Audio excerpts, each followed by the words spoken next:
Hello, good morning, everybody. Welcome to Backchannel. This is Liv Every Day, and I am your host, Liv Harrison. I am so glad that you're here. I wanted to say, welcome to the snow and ice storm that we all waited all week for. For all of you that are there, freezing this morning, I'm so glad that you are listening and watching because that means you're okay. So I do hope everyone fared really well. I know that things are still going on all over the country. Things are still happening. It's still snowing where Anna is. Everyone say good morning, Anna. She is the wonderful producer that I could not live my life without. So I just want to say hi to everybody. I'm so glad y'all are okay. And I hope that you're warm and toasty wherever you are. Good morning to Amanda, Deborah, Verona, Sunny, Bella, Sheila, Braden, Doug, Nathan, sometimes C, Jennifer Lopez, and Cole.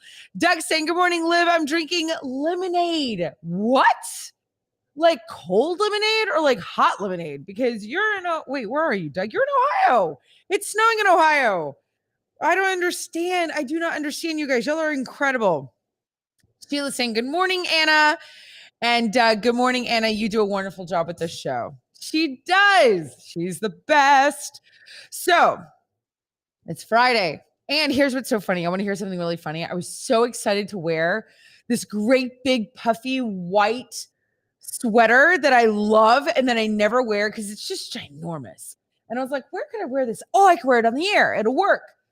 I put it on, and then I turned on my run of show for today. Okay, it's my list of what we're going to talk about, what all the things are.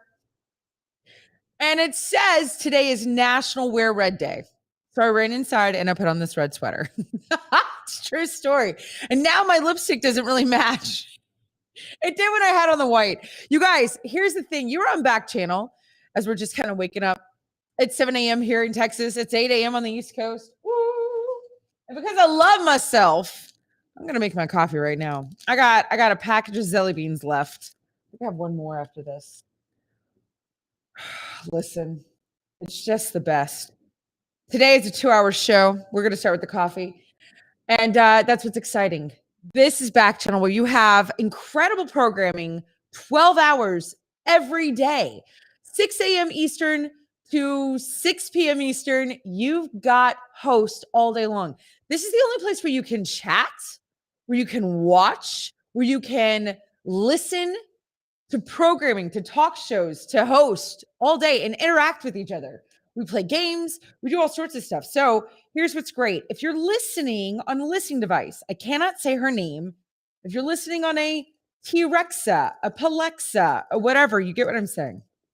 You can go to backchannel.tv. If you're on her app, if you're on the Echo Dot, whoa, I almost just spilt my hot water everywhere. You can do that there, backchannel.tv. If you've got YouTube, guys, we need you to subscribe. That would be fantastic. If you could subscribe to YouTube, you can hang out with me there. Also on Facebook, you can do that. Now, the other thing is we've got Echo Show. Echo Show is a device made by the wonderful people at Amazon. They do all these things. And this is like a screen, and it's got, what is on the back? A speaker. And you can watch the show, listen to the show, and then you can talk to the device. You can say things to it like, Alexa, and your magic word is say, good morning, Liv, and she'll write it. Valerie, first time listener to my show out in Minnesota. Oh my gosh, I hope you are doing okay, friend. Oh my goodness, let me know how you're doing. I want to hear from everyone. How are you doing with this weather? How are you doing this with this weather? Let's see who is over here. My husband is saying, good morning, beautiful bride. That is Nathan. And are you freezing? It is cold in this studio. I'm not going to lie. It is. Oh, my dear friend, Karen. Karen is in the Caribbean. She is not facing the snow today. She's not facing the ice today. And I could not be more happy for her. Karen, are your ears burning? I was totally talking about you at a lunch meeting yesterday, a lunch meeting about my Ireland pilgrimage, which I really hope you come. Okay. Anyway, but I was showing off the things that you sent me, friend. Oh, I hope you're doing well. Mwah, mwah. Kiss. Okay, Doug, I almost wasn't here yesterday because my mom had to fix his device and was trying to reset it. Oh, I'm so sorry, but you're here and you're good. And I'm so glad. Peter, does this mean you're alive and well, Peter? Peter says, yes, our Amazon overlords. It's great weather. I'm so glad you're safe, Peter. April is here. Good morning, April. You guys. So let me tell you what's going on today. I got to ask Anna this question, actually. Anna, Anna says, I'm just going to have a Bluey marathon. Does everyone know what Bluey is? I don't even have a baby or a toddler, and I know what Bluey is, and he's my favorite. And she says, hi, Karen. She's so excited to see Karen. Karen makes our day. Okay. So Anna, here is my question. Is it National Wear Red Day? Because does that have something to do with the new year, with the Lunar New Year? I remember reading something about that. I don't remember the article that says all the things. Okay. So I'm wearing my red. If you're not wearing red, you guys go put it on. Just said maybe it's also something Women's Health Month. Isn't that pink? Or is this for like red, like the American Heart Association? It doesn't matter. Happy Red Wearing Day. Heart health, right? That exactly, which is super important because women do not have the same symptoms as men when it comes to heart attacks. Do you know that? There are different rules for women than there are for men when it comes to heart health. So ladies, take care of all the things. Okay. Today is because we celebrate all the things, and I gotta get a new phone stand, you guys. I just really do. It's not working out. Here we go. Stuffed mushroom day. Have you been waiting for this? Is this the moment that you've been like, yes, I love stuffed mushrooms? Pause. I want to put a pin in that and come back and have a conversation about the best stuffed mushrooms I've ever had. It will be worth it. It will be worth it. Okay. Also, National Homemade Soup Day. And that is when the people say, praise, because it is so cold outside. What else could you eat but soup? Unless you're Karen and you're in the Caribbean. Okay. Karen, you do not get any soup today. You only get Mai Tais today. Karen is only living on Mai Tais and pina coladas. That is in my dream. Okay. The rest of us, we get National Soup Day, National Wear Red Day, and Bubblegum Day. I don't know. It doesn't make any sense. Why would you have mushrooms and bubblegum? It's so weird to me. Zeely or Zai. I don't know how to say your name. No, I don't want to say it incorrectly, but I want to tell you welcome. Hi, watching out in California. Would you please tell me how to say your name? I would absolutely love to say it correctly. Doug says, I like stuffed mushrooms that my mom buys sometimes. And I had homemade vegetable soup yesterday. That sounds delightful. I would love homemade soup, but that means I have to make it.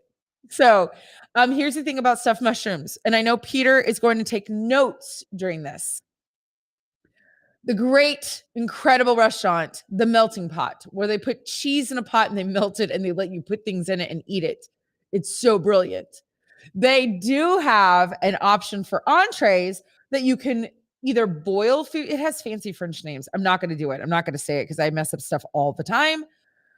But you can like boil vegetables in like a broth, or you can get a hot oil option. Always get the oil. Always get the oil.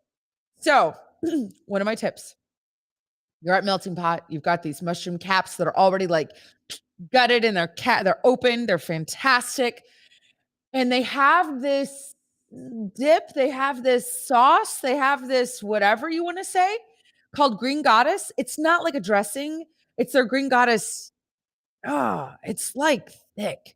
And you scoop that stuff in that mushroom and then you dip the mushroom in the tempura batter that comes with it when you get the oil and you deep fry it. Stop. You just need to stop.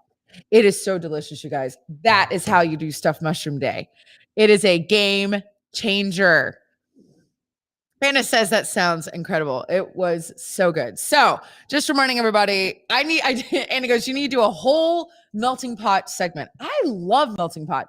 Melting Pot, if you would like to be a sponsor, you can.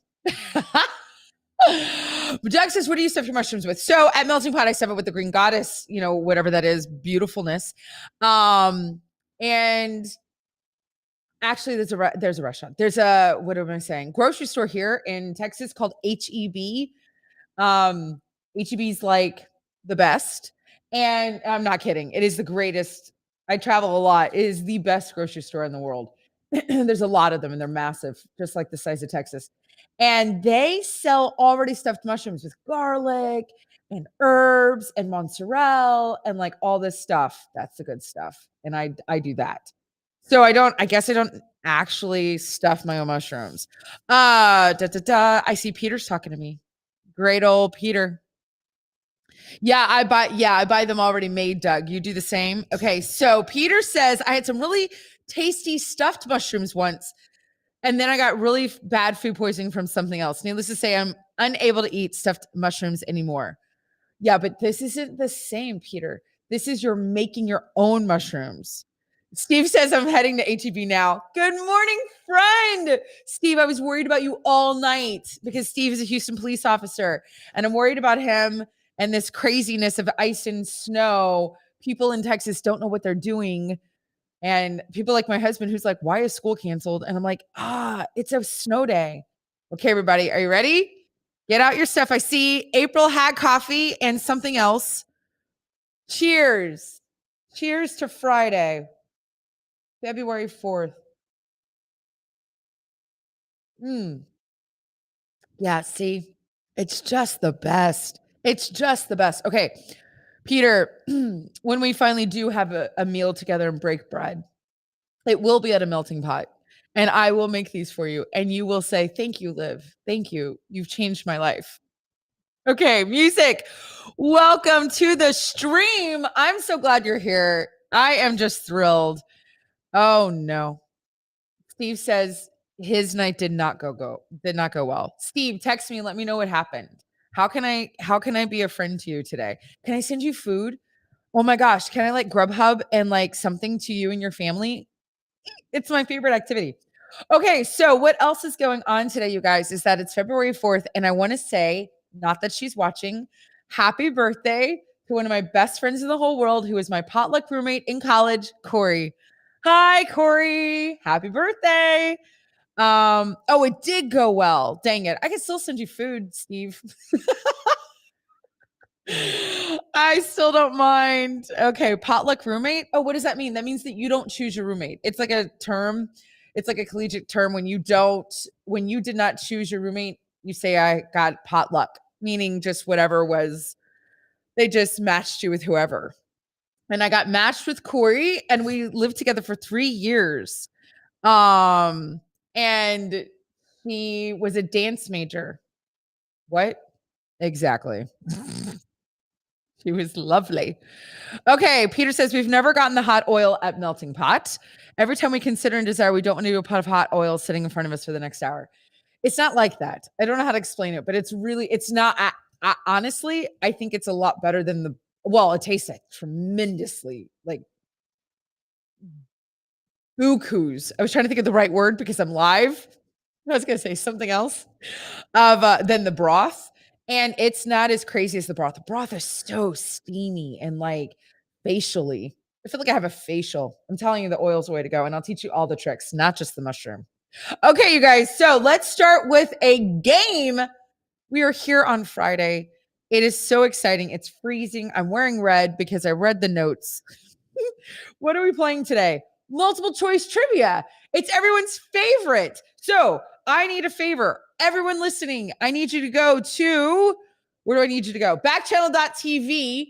And I need you to type your answers there. If you're on YouTube and Facebook, like my dear friends, you can answer there. If you've got an Echo Show, like my new friend in California, I'm going to call you Z because I don't want to mess up your name. Z, you can talk to your device. You can actually look at your device and talk to it and say, the magic word is say, Alexa, but say her real name. Say the letter C and she'll write it for you. Okay? Mindy! Good. I was so worried about you, Mindy. Mindy is in Dallas, and Dallas is getting snow and ice like crazy pants. Mindy, how are you doing? I need an update.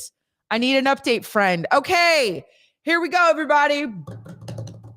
That's my sound effect. What does the Q in IQ stand for? Bruce, yay! Hi! Bruce, watching out in South Carolina, first timer. Hello, friend. You were just in time for a game. We're playing multiple choice trivia. All right, ready? What does the Q in IQ stand for? I'm going to give you answers. A, quantity. B, quorum. C, quality. D, quotient. Of course, I will repeat that again. Oh, good. Mindy's okay. And she's flying to Nashville today. Everybody say a prayer for Mindy. All right, here we go again. What does the Q and IQ stand for? What does the Q and IQ stand for? A, quantity. B, quorum. C, quality. D, quotient. I am so excited. My new friend Z answered the letter A. I'm just excited that you answered. Thank you. I love when people play. April says C. Okay, so Z says A, quantity. April says C, quality. Sheila says D, quotient. Doug says A, quantity. Let's see what everybody else is saying. Mindy's saying D, quotient. Steve is saying D, quotient. And Peter says, yay, Mindy. Okay, I'm going to vote. Oh no, Anna started taking them away and I didn't vote. I'm going to say, well, I'm not sorry everybody who chose A. That's okay. I'm going to say I'm going to say D. I'm going to say D, quotient. Okay, B just left. We're down to quality and quotient. Ooh, what if it is intelligent quality? It's D. Sylvia. Oh my gosh, Sylvia's here. Hi. Good morning, friend. Oh, hi, friend. Hello. Peter says I vote the same as Mindy the whole game.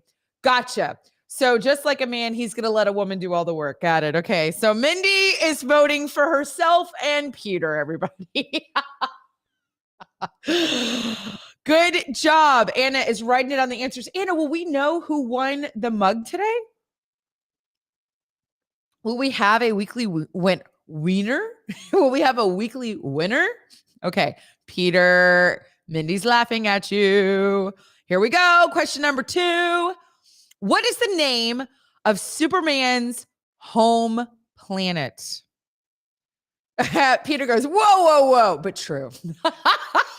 It is true, Peter. Let all the ladies do the work. I mean, who can blame y'all? And also, we volunteer to do it as tribute. Okay. What is the name of Superman's home planet? A, Argon. B, Ran. C, Krypton. D, Cord. Let me just say this. Just because I can't pronounce a word doesn't mean that I know that it's right or wrong. That's just called every day. I can't pronounce words. So it's awesome that I have a show. What is the name of Superman's home planet? A, Argon. B, Ron. C, Krypton. D, Cord. Let's go and see the answers. Z, watching out in California for the first time, is saying the letter A, Argon. Sheila out in Florida is saying C, Krypton. Doug is saying C, Krypton. Steve, who saved the universe last night, C, Krypton. Mindy, who is also Peter, Mindy, also known as Peter, says C, Krypton. And Sylvia, which I'm so excited to see you, friend. Maybe we can hang out tonight. C, Krypton. I'm also going to pick Krypton, but I'm a big dork. And when I think of Superman, I only think of Christopher Reeve. I just want to put that on the record. That is the only Superman to me. I'm just saying. Oh my gosh, I always drip. Okay, we're down to Krypton and Cord. The answer is... oh, Krypton! April came in at the very last second with C. Good job. Good job, everybody. That is why, and this is where it doesn't make sense. I got to be honest. And I'm sure they explained this sometime, but I didn't care. why then is he allergic to kryptonite? And not allergic, but you know what I mean. Like, why does kryptonite hurt him if it's from his home planet? Although I guess if somebody brought like, what would something that would hurt us? Like a python? It's from our home planet. I mean, I guess that's true. What else would make us sick if it came from our home planet? That's a good question, Doug. And I didn't even look it up. Good job, Doug. I believe in you. Guys, what would be something that would make us sick and die from our home planet? Any thoughts? I would love to hear your thoughts on that.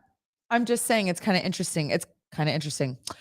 Okay, so I want to hear what you have. Oh, Peter says uranium. No, is that true? But my friend Karen, that's what she does for a living is uranium. Steve, women.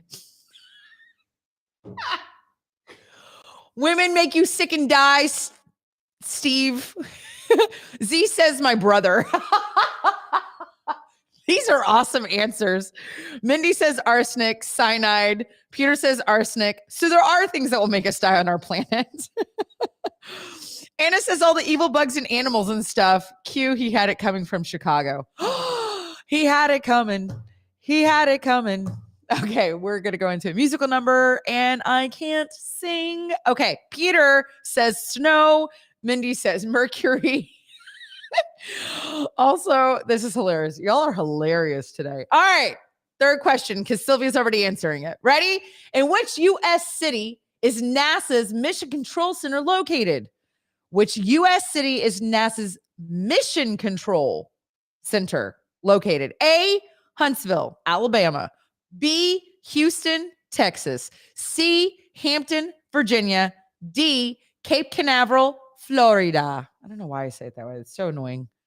All right. Mission Control Center. Is it Huntsville, Alabama? A. Houston, Texas? B. Hampton, Virginia? C. Cape Canaveral, Florida. Let's see the answers. Mission Control. Sylvia says B. Houston. Steve says Houston. Mindy says, Mindy and Peter both say Houston. Z says B, Houston. Sheila says Houston. Doug says Houston.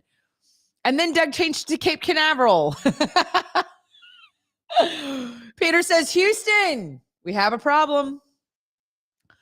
I am going to go with Mission Control. This is so sad. I'm going to say B, Houston. Anna, Sheree took away the things. I'm going to say B, Houston. It's not Huntsville. Oh my gosh, Guinness. Hi. Hello, friend. Guinness says D, Cape Canaveral. Oh my gosh, it's so great to see you. This is so fun. I love snow day. This is great. Okay, guys, it's down to Houston, Texas, or Hampton, Virginia. First of all, raise your hand if you've even heard of Hampton, Virginia. Ben, hello, good morning. First time listener out in Texas. I hope you're warm, friend. I hope you're doing okay. Let's see. Oh, April's saying B, Houston. Dun, dun, dun. We'll see the answer. It's either B. Yeah, B. H-Town. You guys, we've got Mission Control Center here at for NASA. Us, Houston. I'm so proud. And that's why I'm such a big space nerd. I just want to live in it. Okay. What do you mean? I guess technically we live in space, right? Isn't that a thing? Okay. Anna gave us some notes. Don't stop the game, Anna, if we still have more game. We got more game, Anna. But I wanted to read this to everybody because we had a question about Superman earlier. Because his home planet is Krypton. And he is allergic to kryptonite. Not allergic, but it kills him. Kryptonite makes Superman weak because the reason Superman has his powers is that of the yellow sun. Kryptonite is from Superman's planet, which has tons of red sunlight. Kryptonite must have absorbed all the red sun, making Superman weak as he was on his planet. Does that make sense? So now we know the answer to that. Thank you, Anna. Kobe's here. Yay, Kobe. Hi. I'm so glad you're here, friend. Okay, we're ready, Anna. bring us on to the next question. Stacy's here. Yay. Good morning, Stacy. I love when all my friends are here. Okay, ready? Here we go. Bum, ba, ba, ba. What is the Latin word for beyond?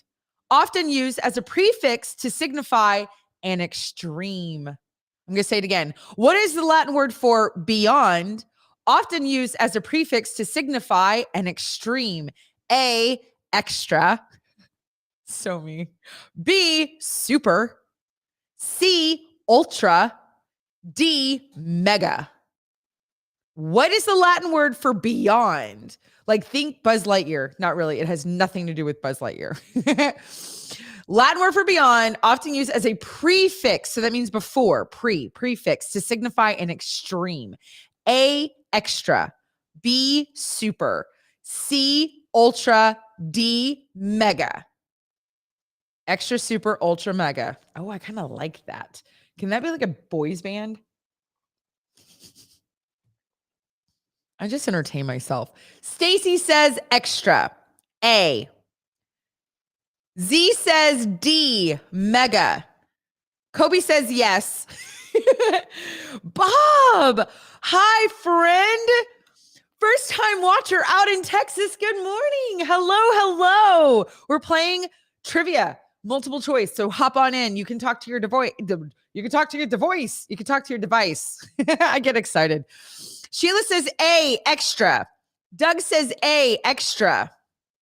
I know. And Mindy's calling us both out because we both took Latin at the same high school. I know. Golly, Mindy. I know. We took Latin. I hope Magistra is not watching. Magistra, look away.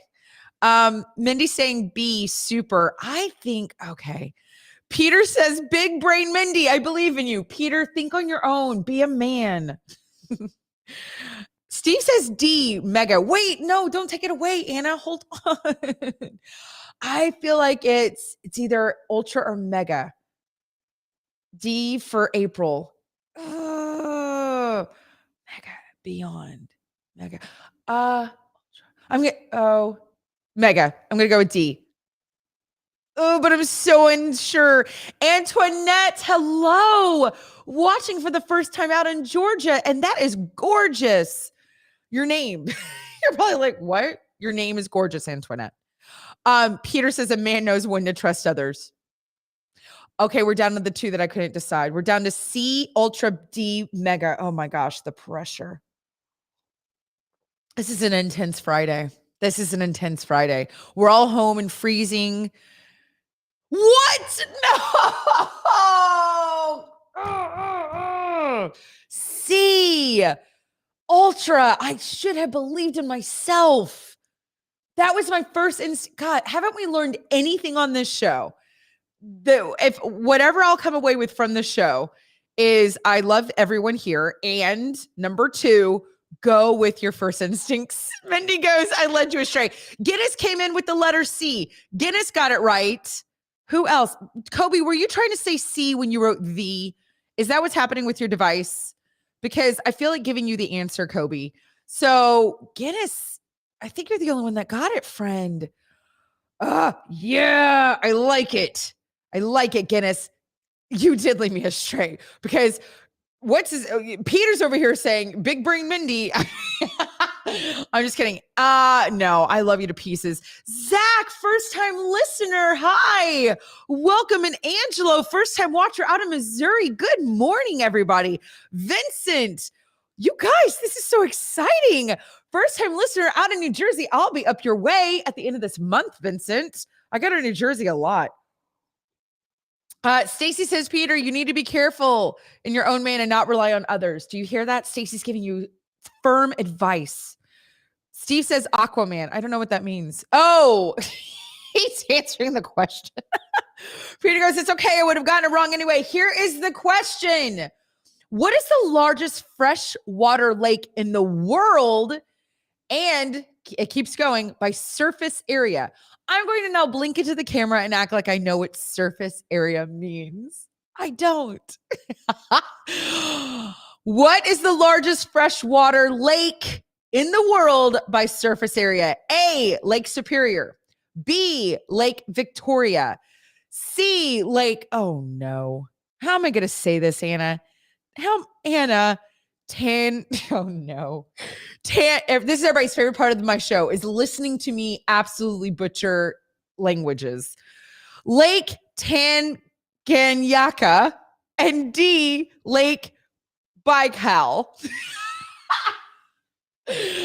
That was horrific. I'm going to have to say those again. I just completely failed at life. Okay. And this is the last question. Oh, no, there'll be more later. Okay. I'm going to try this again. And then I'll go to all your answers. Boom, boom, boom. Are we ready? Good morning, Sloth. Welcome.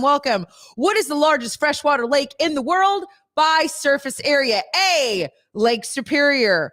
B, Lake Victoria. C, Lake Tanganyika. Say it with confidence. D, Lake Baikal. I will now read your answers. Okay, here we go. Peter says Lake Superior is the most by volume. Okay, I love that Peter loves to educate us. Steve says A, Lake Superior. That's his answer. Guinness says D, Lake Baikal. Mindy says B, Lake Victoria, which then Peter says okay, because he lets Mindy. Of course you can change your answer, Guinness. You absolutely can.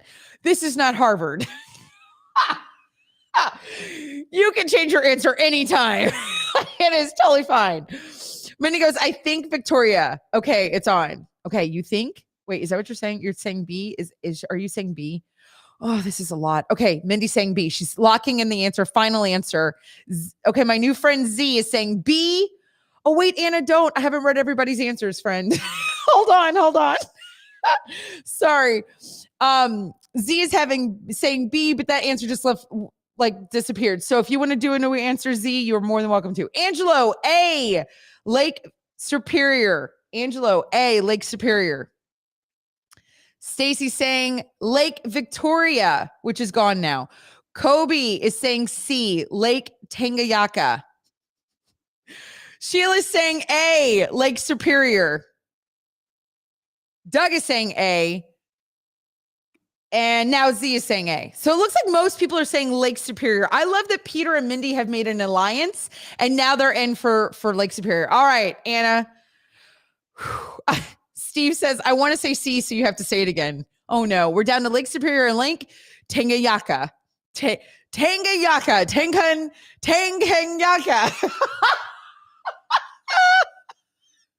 I have no idea how to say that. But it sounds like I'm getting more confident and believing in myself. I feel like I do. And he goes, are you locking in that pronunciation? Whoa! Lake Superior, you guys. A. Doug, I love you too. Thank you, Doug. Liv, you need to calm down. You're getting a little too excited. Sorry, Stacy. This is me, friend. You can turn down your volume. Oh man. Lake Superior. I would have never guessed that. I got to be honest. I don't even think I did guess. Congratulations, everybody. You guys did fantastic. Jennifer, watching out in Ohio. Hello. Good morning. So let's talk about what's going on in the world, shall we? By the way, do I look short? I need to know. I know Steve goes and her coffee hasn't even kicked in. Stacy, here's the thing. Oh, bye, Z. Thanks for coming. I hope you come back. I'll be back here on Monday at 8. Stacy, I got to say this. Steve and Mindy have known me since I was a teenager, and this is how I've been my whole life. I get way excited about everything. Okay, so there's a lot of things happening in the world, one of which is the Olympics started last night. Did you guys catch that? It kind of started a little bit earlier than I thought it was going to, because I know that the Olympics were going to air starting today, but what I didn't count on was time difference. So my husband and I were flipping last night through like the TV, and the Olympics was on. And which was really fascinating is that they had to call out all the controversy that's happening in the Olympics. I don't know if you guys have kept up with this or if you know, but they did an entire piece on why China's not okay. And they're airing it. Like, I mean, like they're airing the Olympics. What is it? NBC? Who's doing the Olympics? NBC coverage, right? Is that who does it? And so I'm not making up anything. I want y'all to hear this. This is not my opinion. This is not like, oh, I'm like getting political on everybody. I'm telling you what happened on television last night, and it was fascinating. In my opinion, they're sitting there and they're doing an entire story on how there's people missing in China. There's like a really famous like tennis player missing. And she comes on like sometimes on like TV and talks, but they're like, that's not really her. There's all these human, oh gosh, like concerns, like real concerns about what is that called, you guys? This is my coffee not kicking in. Michelle, good morning. First time watcher out in Pennsylvania. Hi. Hope you're warm. Oh, not human interest. What is it called when people are mean to other people and it's governmental? What's that called? They're talking about all of this stuff. They're talking about how the government in China is mistreating their people and how they're doing an entire story on it. They were talking about the communism and the leaders and all of this stuff. And I'm just quoting what was going on NBC. And then NBC would switch and go, and now let's learn about, John Schmo, who's the skier coming up, who lives in Utah, and he's been skiing since he was 4. Like, it was really crazy. It was very like cognitive dissonance of, they're like, hey, nobody's here. Our government's not here. This is really controversial. It's not okay, but let's move on to the ski championship. And it's like human rights.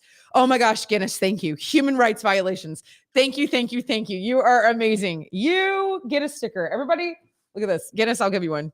Not that you want one, but anytime someone is a producer on the show, they get a sticker. Exactly. So it was really weird because usually we watch the Olympics, it's like, da, da, da, da, da, da, da. And, and it's all like, oh my gosh, it's the Olympics. And it's like, whatever. And they're doing like these huge stories and then they're showing like sports. You know what I mean? It was very fascinating to watch last night. So, hello, Angelo. Oh my gosh. How are you doing? Okay. I want to know if you're fine out in Missouri. I can't even imagine. Aman, hello. Welcome, welcome. Yes. Let's see what everybody's saying. Okay.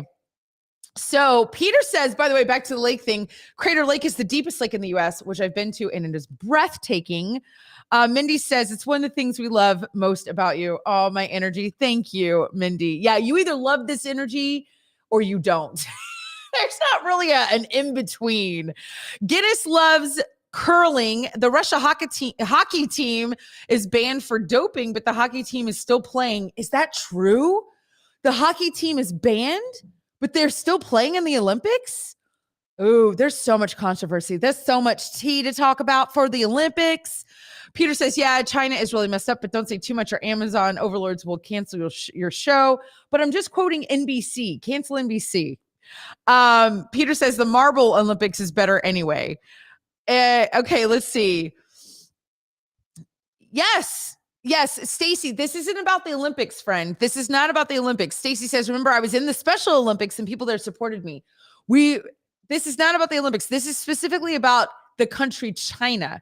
This is what all the controversy is about, is the actual country itself, not the, you know what I mean? So people are upset that the Olympics are happening in China. But yes, we love Special Olympics and we're very proud of you, Stacey. We've got an Olympian who watches. We have a couple of people who were in the Special Olympics. Angela says it's called the bluffy diplomacy, right? Here we go. FBI urges Olympic athletes to leave personal phones at home ahead of Beijing Games. Let's read this article, you guys. This just came out. This is interesting. This is coming out of Washington. CNN, the FBI is urging Olympic athletes to leave their personal cell phones at home instead of, take burner phones to the Beijing Winter Olympics this month, citing a potential for, quote, malicious cyber activities. Quote, the FBI urges all athletes to keep their personal cell phones at home and use temporary phones while at the games. The National Olympic Committee in some Western countries are also advising that their athletes leave personal devices at home or use temporary phones due to cybersecurity concerns at the games, the agency said in a notice. So this is kind of fascinating. You know what I mean?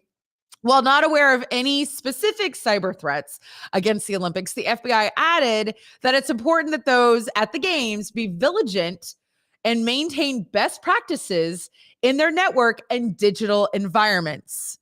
This is really, I think it's so interesting when the FBI, I'm going to keep reading, Anna, when the FBI comes out and they say things, they're like, look, we don't actually have anything, but you should do these things. And you know that they have something. They're the FBI. It's not like they're just sitting around like, we're the FBI. We're really bored.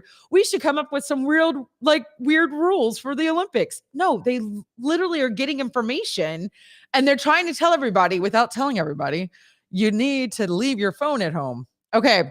The warning comes amid rising concerns by U.S. national security officials about Chinese espionage and intellectual property theft. And as intelligence officials have publicly warned that China has created an advanced surveillance state within its borders, blanketed by cameras, facial recognition, and other technology.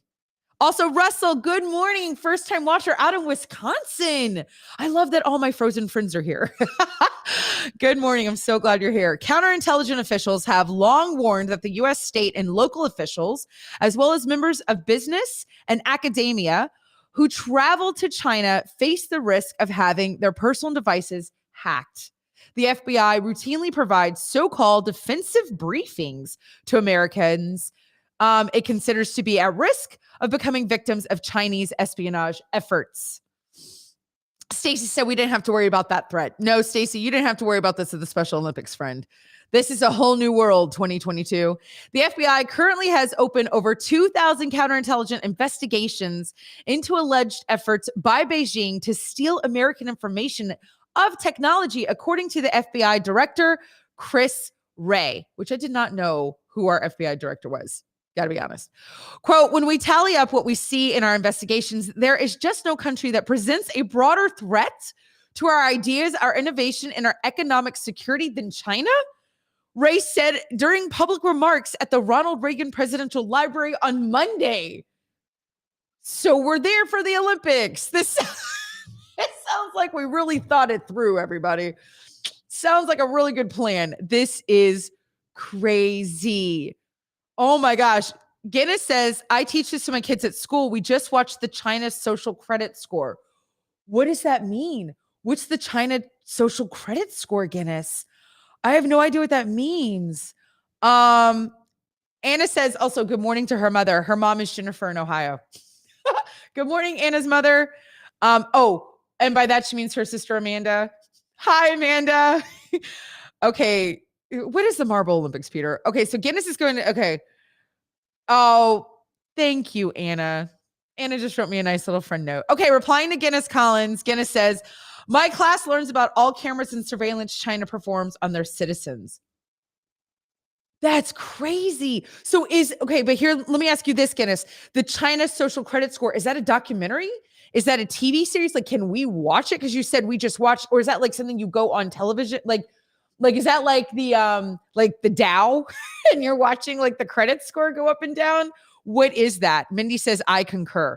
Yo, this is freaking me out. Like, I did not understand all this stuff. I thought it was just human rights violations. I thought people were banning the games over what they do with human rights. I have a friend that I was meeting with yesterday. It's on YouTube. Okay. So it's on, people can watch. Anna, would you put that up? The name of it? China social credit score, that people can go and watch that to educate themselves. This is great. Also, I was at a lunch yesterday with a friend who works in diplomacy in DC, and she is heading an entire, she's made a whole new platform against the Olympics. And she has a hashtag that she started that I wanted to put on here that also, Anna, if you could put this up as well. So maybe you could type up, let's see, China social credit score. And then if you could put hashtag least watched Olympics, hashtag least watched Olympics.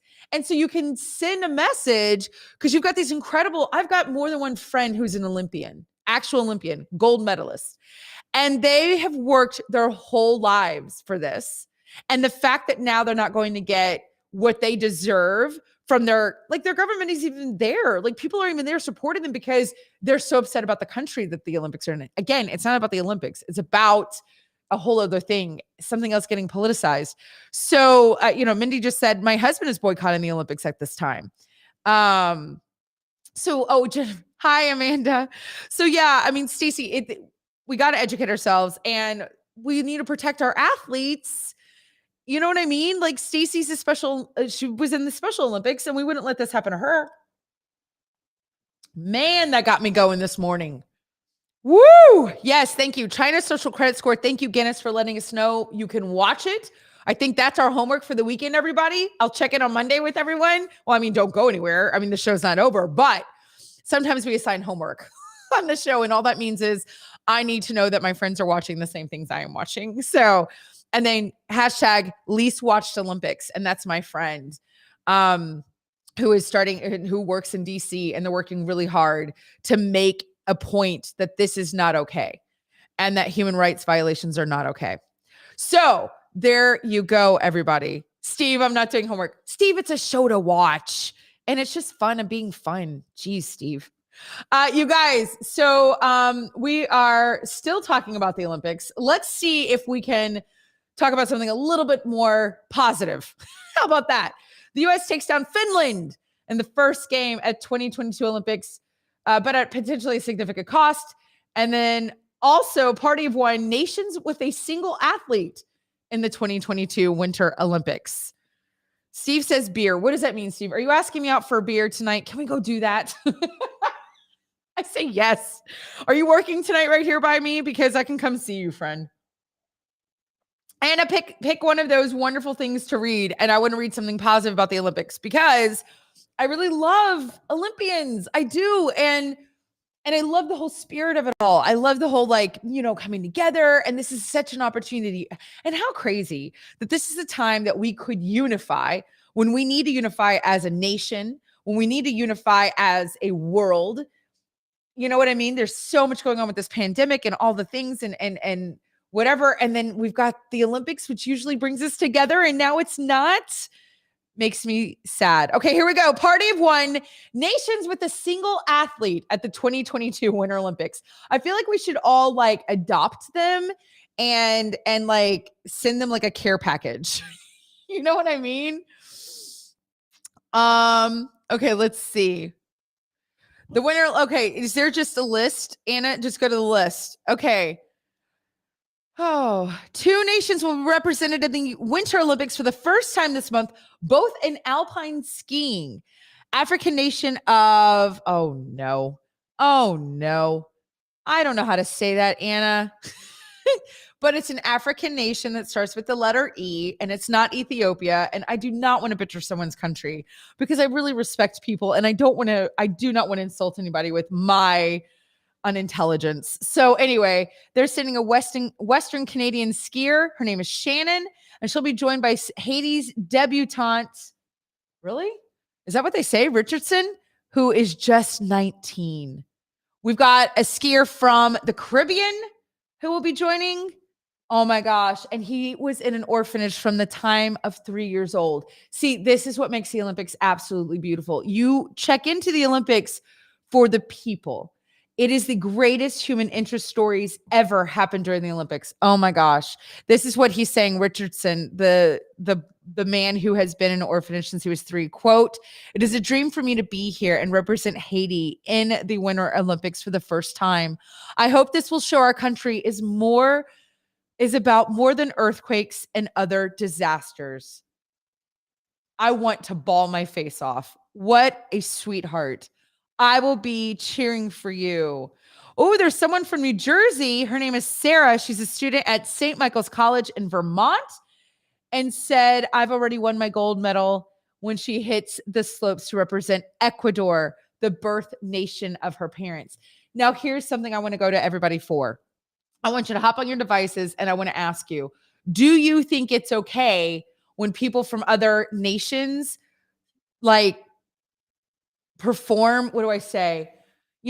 She lives in New Jersey and she's representing Ecuador. Is that okay with you guys? How do you feel about that? What is it? It's not called perform. What do I say? When athletes from other countries are athletes for people in the Olympics. I am butchering that. Someone help a sister out. You know what I'm trying to say. What are your feelings about that? Do you think that's okay to do? Because I don't know. Sheila says she's representing her home country. There's no problem with that. That's what America is all about. Okay. Mindy says the Howards say that's weird. What am I trying to say though? What it represents? Like, what is the correct terminology that I'm missing? I feel like I'm just not explaining it well. Doug does not have a problem with that. Asia Miller from the Philippines hails from Portland, Oregon. The 21-year-old is in his second Olympics following a giant slalom run and Pyeongchang. So here's the question. Do you have a problem if they weren't born in that nation? If it sounds like from New Jersey, her parents are from there. That's the birth nation of her parents, but it doesn't sound like it's her birth nation. You know what I mean? I don't know. The man from Portland, Oregon, who I think he's from the Philippines. I get that. Like, I can understand that. And they also do that with the NBA, right? Like, they do that in other sports and other sporting events. Stacy says it doesn't matter where you're born. What counts is you're representing a different country. Stacy says as long as the people are representing other countries from where they're from. Guinness says as long as the athlete did not take a spot from another athlete. I didn't even think about that.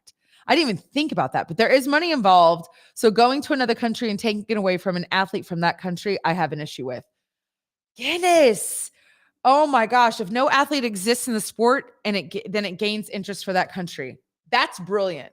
So you don't have a problem with if the person is originally from the country or not. Do you have a problem with that period? That is brilliant what you just said. Forget about the money. Forget about taking a spot from someone else in the Olympics.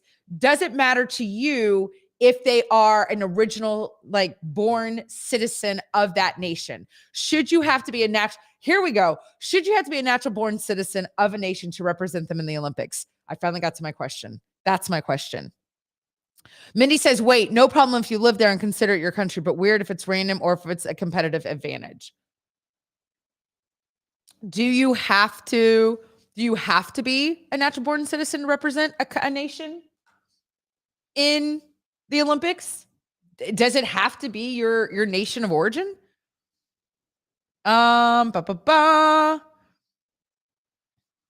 Okay. Anna's saying in the movie Eurovision, which if you have not seen that yet, you should. That would also be good homework for you, Steve. Celine Dion competed for Sweden or something, and she's from Canada. And alpine skiing has the most lone wolves, by the way. The bylaw of Rule 41 of the Olympic Charter states that athletes with dual citizenship can represent the country they choose. And athletes who gain new citizenship or wish to change their Olympic status can do so if in 3 years they have passed since they competed for their previous country. There's a whole article about it Anna found. Here we go. Why some American athletes can compete for other countries in the Olympics. Also, I'd like to say hello to Mason. First time listener. Welcome, Mason. Okay, I am finding this fascinating. Let's dive a little deeper. Can you bring it close, friend? That's kind of small. I'm 900 years old. You may remember Gus Kenworthy because of his love of dogs. The freestyle skier adopted a few puppies in Sochi. Do you remember Sochi? In 2014. In 2018, he came home with 2 more from Pyeongchang after being appalled at the conditions of the dog meat farms in the country. The 30-year-old will be back for his final games in Beijing, and he swears that he'll be bringing back another pet, but this time he'll be skiing for Great Britain. How can athletes who competed for and won for the United States compete for another country? Yeah, Mindy's saying, so they can hop around, and we're about to find out. It has everything to do with dual citizenship, and here's the explanation. Typically, athletes who are shut out of Olympic berths in their native countries pursue the opportunity to compete for countries where it will be less competitive for them to make the team. So kind of back to what Guinness is saying, are you taking a spot from another athlete? And by law to Rule 41 in the Olympic Charter states athletes with dual citizenship can represent the country they choose. And athletes who gain new citizenship or wish, which this part's interesting, wish to change their Olympic status can do so if 3 years have passed since they competed for their previous country. That seems difficult to figure out. Non-native dual citizen athletes travel a two-way street, and some compete for the U.S. Nigerian-born Hakeem Olajuwon, he's a Houston guy, helped the 1996 basketball dream team win gold. See, that's what I was thinking of. Canadian-born Tanith Balbin won a silver in ice dancing in 2006 with partner Benjamin Agosto. After Congress passed a special act signed by George W. Bush granting her citizenship before the Turin Winter Games. Now, my friend Chad, who went to high school with Mindy and Steve and I, he got the first gold medal for the United States at the Turin Olympics. And if you'd like to hear a podcast of me interviewing him, you can go to Talk to Me with Liv Harrison on any podcast app, and you can listen to that interview with Chad Hedrick, Olympic gold medalist. He won the first gold medal at the Turin Olympics for the U.S. And he's a darling man. I love him. Okay, so Ken Worthy's case, he was born in England. He's always had dual citizenship. I don't have a problem with that. So in 2014, he qualified for the games in 2 events, slopestyle and halfpipe, but he was only chosen for the U.S. team in 1. He won silver in the slopestyle, but left feeling more disappointment that he couldn't do both. That's interesting.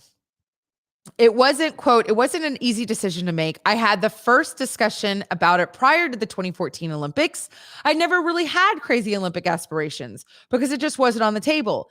And then when it was announced that ski slopestyle and halfpipe were both going to be included, that's what my focus switched to. And he said this to GQ magazine. But Ken Worthy said the decision was based purely on the fact that there's a little bit of strategy. The requirements to make the Olympics don't change from country to country, but the competition within the country can be fierce. Okay, there you go, guys. Interesting. So Mindy says, so you compete for the U.S. now, but in the next, you can compete for another country. That is kind of bonkers. It really kind of is. That's really fascinating. You know what else it reminds me of? It reminds me of like pageant competitions. I'm getting so many thoughts in my head for like Miss Congeniality with Sandra Bullock, but you'll see that happen in the pageant system, which I've gotten to be a part of, obviously for competing. No, not true. Obviously, because they always need judges. And so I do judge a lot of pageants, which is interesting to me. But that's a very different culture.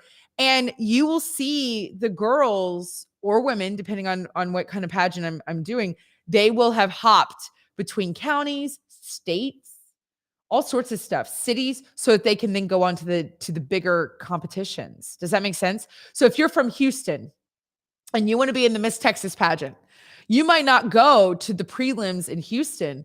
You might go to the prelims in like a small town in East Texas that also feeds into the Miss America pageant. Does that make sense? So you could then go to the Miss Texas pageant, because you're now Miss Tyler, or you're now Miss, whatever.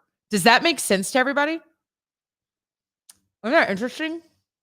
So it kind of reminds me of that. You're just stacking your chances. Anyway, you guys, we're at the top of the hour. That was absolutely fascinating. Peter goes, can I be in the Miss Texas pageant? I know a judge. You know a judge for Miss Southeast Texas. You don't know for the Miss America system. I am not a Miss Texas judge. I should explain that. Although there was a Miss Texas on the panel and a really famous fashion designer and a lot of famous people, and then me. That's called we didn't have anyone. Okay. So you guys, welcome to the top of the hour. We are at 8:00 here in Texas, 9:00 on the East Coast. You're listening to Liv Every Day here on Backchannel, which is the only place that you can watch, listen, and chat to your favorite host 12 hours every day, starting at 6 a.m. Eastern, going all the way to 6 p.m. Those shows are Haley and Allison start us off at 6 a.m. out in England, two amazing comedians. They are so fantastic. This show is Monday, Wednesday, Friday, and it's on those days from 8 to 10 Eastern. On Tuesday, Thursday, I'm here from 8 to 9 Eastern. The second half of that is Kate and Will. They're on from 9 to 10 on Tuesday, Thursdays. Every day you've got from 10 to 12. You've got Get On Up with Jam and Renee. From 12 to 2, you've got your the Anthony Davis Show. From 2 to 4, your pal Hal. And from 4 to 6, bringing it home, Mario Smith, The Drive. Is anybody else impressed that I can do that? That is quite possibly the greatest thing I have discovered about myself, because I am the worst memorizer. I can't pronounce words and I can't memorize.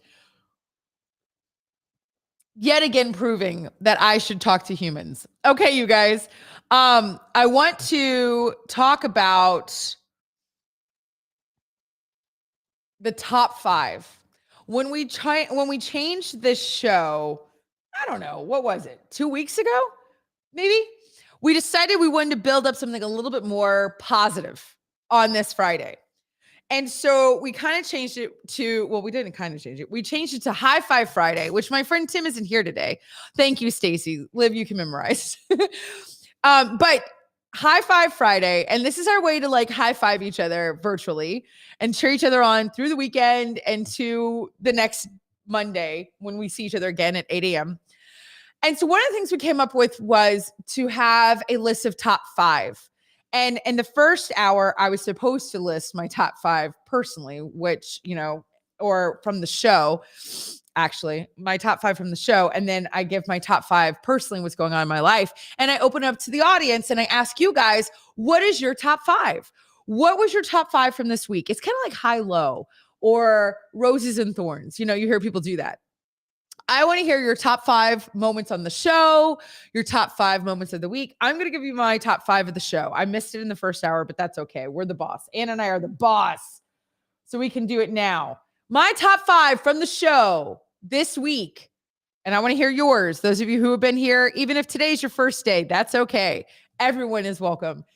Number 5, broadcasting from Epcot. That was pretty rad. I got to be honest. Having the Epcot ball, Spaceship Earth behind me in my window was pretty rad. I'm not going to lie. So that was top 5. That was number 5. Number 4, the banyan tree that we read about in India. That's the size of Walmart. That was fascinating. I got to say, that made it to my top 5. Number 3, getting a larger audience. Have you guys noticed? We've had so many new friends and like so many new people, and the audience has gotten bigger, and I love it. So that makes me happy. Number 2, Happy New Year, as in Happy Lunar New Year, Happy Chinese New Year. And reading all about that and learning all about the Chinese New Year was just fascinating. And number 1, top 5 moment happened yesterday. We are now renaming yesterday, February 3rd, Make It Work Thursday. You guys, I was not on the air for 24 minutes yesterday. The system was down. Technology was down. Not Anna, not me, not the company we work for, but the company that they pay to stream this live was down because of the storm. But we made it work. So that was my top moment from the week. So cheers, everybody, as we go into the second hour. Let's talk about, and keep your top 5 coming. I want to hear them. Guinness says number 1 is early childhood robotics. Are you doing the FLL, Guinness? Is that what you're doing? Okay. So I want to know. Okay, Stacy's going to church. Bye, friend. Have a good one. Have a great weekend. Mindy says, one of my top 5 had to be yesterday. All of us wandering around the internet looking for you and finally finding you. So, okay, that's kind of fun. It wasn't on purpose, but was it kind of like absence makes the heart grow fonder? Like, did it, you know what I mean? Like, I know you guys are just being so kind and being here, but I hope it really means that you guys love being here. Oh, Mindy says, I think I saw Steve on Facebook. I love it. And Guinness is saying one-on-one conversations with students, middle school robotics, my girls basketball team making the playoffs in life. Guinness. I wish you could come to the show every day. You are just fantastic. I wish we could go live with her or with Mindy. Is that something we can work on, Anna? Can we start doing that? Can you find out if we can start bringing on people? Because I would love that. Doug says, I don't know what you're trying to say, Doug. Say it again, friend. Say it again, because I don't want to misread your words. Steve says, scoring much better this week on trivia, especially being the only one to get Aquaman. You were really excited about that. You really are excited about Aquaman. You're like, that's the greatest. Also, my executive producer says that I look short. Do I look short? Now he's in my head and I can't stop thinking about it. I got to fix and look taller. Can I make my chair taller? Okay. Doug says, I was a little bit worried when you weren't on. I'm glad that you're okay. And it was just technology. Oh, yes. Thank you, friend. You were a sweetheart. I appreciate it. Thank you. Thank you. Thank you. Keep it coming. I want to hear all your great news. You guys, unpopular opinions. Can we talk about them? Can we just really discuss it? For instance, coffee isn't that good. You're just addicted to caffeine. Do you think that's true? I don't think that's true. Oh, okay. I have so many feelings. Can you tell? Amanda, first time watcher. Hi, out of Michigan. Good morning. Welcome, welcome. Doug says, I don't think that's true just because I don't drink coffee. Thank you, Doug. You know who's going to answer this is Peter. If he's not wrangling his 700 kids, he only has 2. And Steve says, I am Batman. The whole superhero discussion yesterday was with Kate. That was a fantastic. Can I tell y'all a secret? Is this a secret time right now? Like, this is going to stay right here. I wanted to put Kate as my top for the day, for the week, but I put Kate as my top last week because she was making cake for people that don't have cakes for their birthday. But that conversation about Batman yesterday was absolutely my favorite thing that happened all week. But I just felt weird saying Kate again, because then people will be like, wow, you're really into Kate. Like, oh my gosh, get over her. No one was going to say that, but I just wanted to say that. And I just slurped my coffee. You guys, I disagree. I think coffee tastes great. Not all coffee tastes the same. Some coffee tastes different. Anna, you must have an opinion about this. You absolutely have to have an opinion about this. Oh, really? Anna says we can bring guests on. What? Are you serious? Wait, why didn't you tell me? I want to talk, friend. Okay, sorry. I got lost. She said we could have guests. And like, oh my gosh, I want to have you guys on the show. Doug said, I tried the iced coffee thing and I just want it for me. I couldn't go to sleep now. Oh, caffeine makes you stay awake. I understand. But I'm saying I think coffee absolutely has a flavor. And I think that there's an absolute difference between coffee beans, the different types, where they come from, the way they're roasted. Like, I'm not just buying the lip service. I'm telling you, there is a difference. And I think it tastes really fantastic. I don't think I'm just addicted to the taste. Another unpopular opinion. Gitta says, I don't drink coffee, but I love the different smells. So I disagree with that opinion. Thank you. Exactly. It does smell. I don't eat meat. I'm a natural hate meat eater. What? I don't like meat. I don't like to eat it, but I love the smell. Like, I love when people are like cooking steaks. I'm like, yes, but I don't want to eat it. Anyway, that's kind of funny. Anna says, coffee is definitely good and bad, not just an addiction thing. Good versus bad roasting and such. Absolutely. I mean, Folgers versus Lavazza. Enough said. But there is good meat. People just aren't addicted. I mean, I think people do get addicted. I'm not kidding. I don't know if there's much people can't get addicted to. All right. Here's another unpopular opinion, and I agree with this one. Pugs are not cute dogs. There, I said it. They're not. They're ugly. And now they're so ugly, they're cute. They're just ugly. Like my roommate, Corey, the one whose birthday is today. Happy birthday. And she's not watching. She had a pug when we were in college. And I did not think it was cute. My dog, if Nathan is there and wants to come bring my dog, Nathan, you could really make my day if you did that. Oh, Anna says, ha ha ha, I had to see if my sister was still here. She wants a pug so badly. My daughter wants a pug so badly. I just don't think they're cute. I really don't. And sometimes also for instance, if you ever watch the TV show Friends, Jennifer Aniston gets that hairless cat and everybody starts freaking out. And she's like, isn't it cute? And they're all like, no, it's not cute. That's kind of how I feel. I don't think it works. Pugs, a face only a mother can love. Guinness. Yes. Nathan, please come bring my puppy. I think Nathan's listening on the Echo show. Come and bring my puppy for me. Please, please, please. He's so cute right now. He's so fluffy. Okay. Also, unpopular opinion. Lunch is the best meal of the day. Is that an opinion? I have never heard, not one time in my life, and I am 900 years old, someone say, lunch, best meal of the day. I don't think that's true. Yeah. So Anna's saying Jack, the name of my puppy, my dog, is probably in the middle of watching the news, Mass, or the Pets movie. All of that is true. I have walked in on that puppy watching Mass, like church, on the TV, CNN. Oh, there he is. Or I put on the movie Pets for him because I want him to feel seen. It's really funny.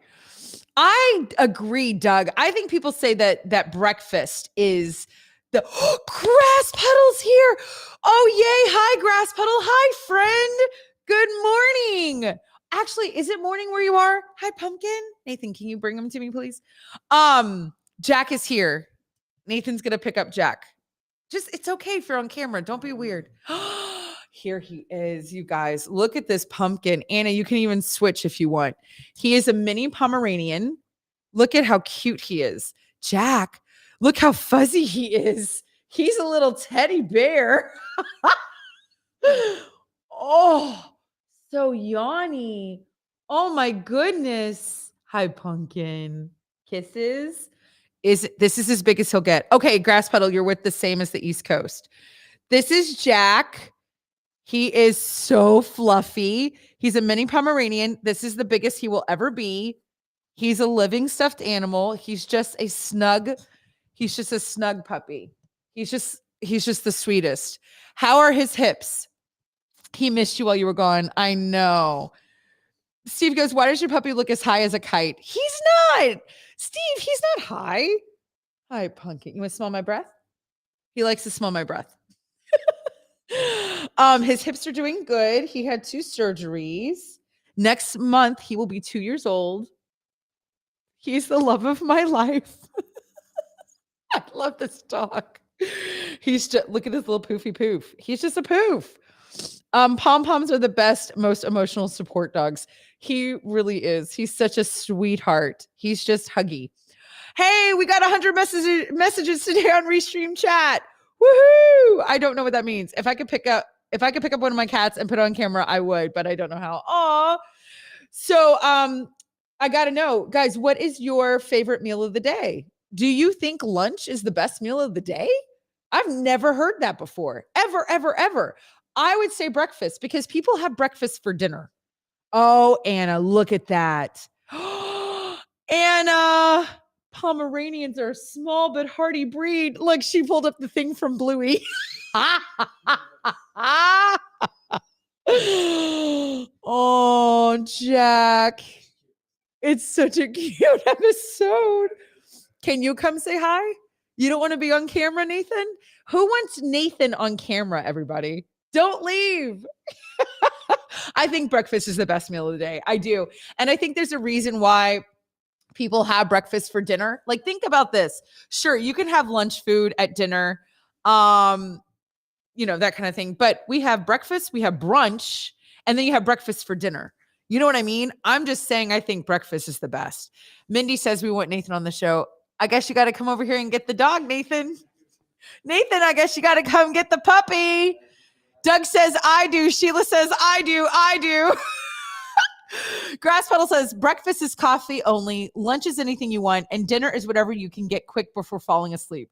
You do work a really hard job, don't you? Oh, it's Nathan's arms. It's Nathan's arms. Bye, Jack. Bye, Nathan. That's the most you guys are going to get. Oh, Guinness said, come on, Nathan. Nathan, be a team player. He's a tremendous introvert. That's why he married me, because I talk to all the people, so he never has to. Yeah, I did. I made Nathan talk. Aw, good old Nathan. He's the best. We're high school sweethearts for anyone that doesn't know. The people from high school do. We met when we were 15, but he went to a different high school than I went. Yeah, brunch is the greatest meal. I got to be honest. Anna said brunch forever. I'm with you. Absolutely. Okay, let's see what else. Dun, dun, dun. Okay, also Steve, you don't like Bluey? Why? Why would you not like Bluey? Oh my gosh. How do you not? Oh, I thought Nathan was the cat's name. That wasn't a cat. That was my puppy dog. That was my puppy Jack. He's a mini Pomeranian. Isn't he fluffy? That's as big as he'll get. He's such a fluffy. No, Nathan's my husband. We started dating at 17. We met at 15. I was the chubby funny girl. He was the captain of the football team. Not kidding. Different high schools. We met in youth group. Anyway, all right, Doug, if I could hear, oh, okay. I went out with Granny and sent her the other day while my mom went to town. Wait, what are you saying? Doug, you're going to have to re-say that. You're going to have to retype that, friend. Oh, yes. Sheila says brunch forever. Guinness says changing my answer to brunch. I think every girl's going to pick brunch. Mindy, you would be up for brunch, right? Is that true? Are those facts? 100%?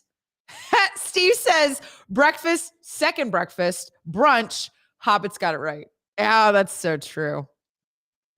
Oh, that was Granny while my mom went down to town. Okay, to get more juice. I understand, Doug. I understand. So, yeah, seriously.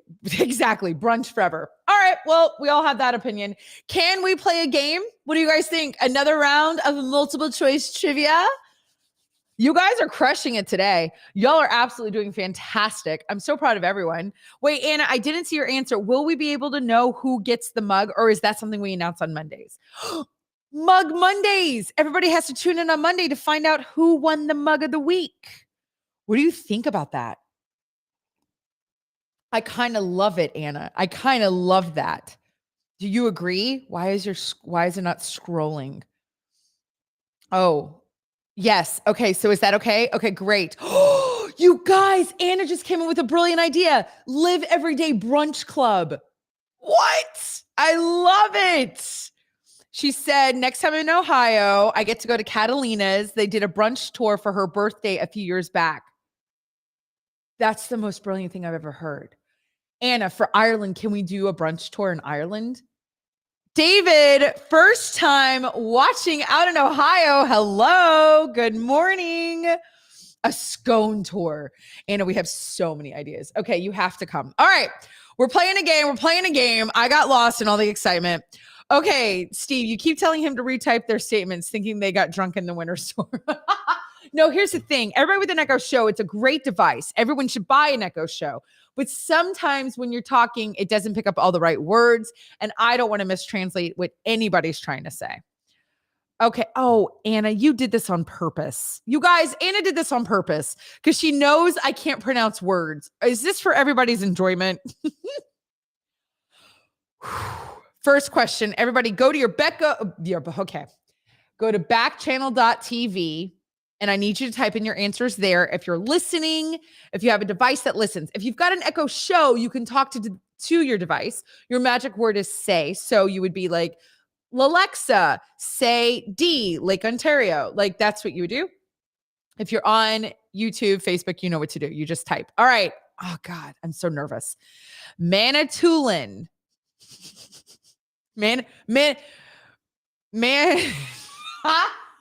Manitoulin Island. I don't know this word. Somebody tell me how to say it. Is the world's largest island in a lake. And which of the Great Lakes of North America is it found? Do you guys know how to say this? Hi, David. Thank you for saying hi to me. Oh my gosh, you just made my day. Manitoulin Island is the world's largest island in a lake. In which of the Great Lakes of North America is it found? A, Lake Huron. B, Lake Michigan. C, Lake Erie. D, Lake Ontario. Is it Ontario or Ontario? No, it's Ontario. Ontario. Okay. Dang it. I hate that I can't read. Calvin's here. Hi, Calvin. Hello. Okay. Manitoulin Island. And then I'll say, hold on, Anna, let me guess. Island is the world's largest island in a lake. The world's largest in a lake. Which of the Great Lakes of North America is it found? A, Lake Huron, B, Lake Michigan, C, Lake Erie, D, Lake Ontario. All right, let's see what everybody's answering. Doug says D, Lake Ontario. Sheila says D, Lake Ontario. Jennifer says A, Lake Huron. Way to go, Amanda. Steve says D, Lake Ontario. Lake Ontario says D. Do you ever do that? Do you ever say something over and over and over again to the point where you feel like, am I mispronouncing this? And then you can't say it. And then Guinness says A, Lake Huron. I am going to guess. Mindy says A, Lake Huron. David. Oh, yeah. I already said hi to you. It just told me again that it's your first time here. Hello, David. And you already said hi to me. Doug says the word for that is a tongue twister. Yeah, this is a tongue twister for me. Lake Ontario. Okay, D. I'm going to pick something. I'm going to say Michigan. Actually, I don't think there's any islands in there. I'm going to say C, Lake Erie, because no one chose it. And I feel sad for it. Oh, hi, David again. Hello. That's my guess. I have no idea. Also, why can't I say Ontario?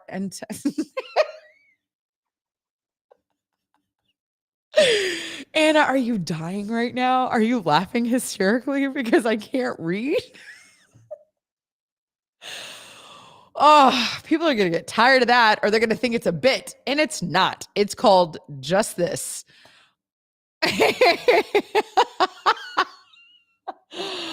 Oh, we're down to Lake Huron or Lake Erie.